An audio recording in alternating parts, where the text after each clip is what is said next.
గుగ్గీలం పగలు పూనలేవంగా నిమ్మకాయ దండలు నిలువెత్తు వేయంగా గుగ్గీలం పగలు పూనలేవంగా దుక్కా గులాలు వేసి సక్కాని పూజలు చూడు చూడు చూడు చూడు చూడు చూడు దుర్గమ్మ చూడు భక్తుల నడుమ భావాని చూడు చూడు చూడు దుర్గమ్మ చూడు భక్తుల నడుమ భావాని చూడు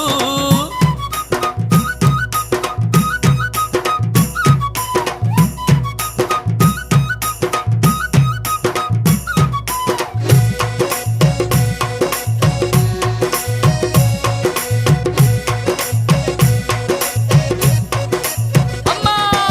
బంగారు బిందల్లా గంగ నీళ్లు తెచ్చి అమ్మా భవానికి అభిషేకం చేయంగా బంగారు బిందల్లా గంగ నీళ్లు తెచ్చి అమ్మా భవానికి అభిషేకం చేయంగా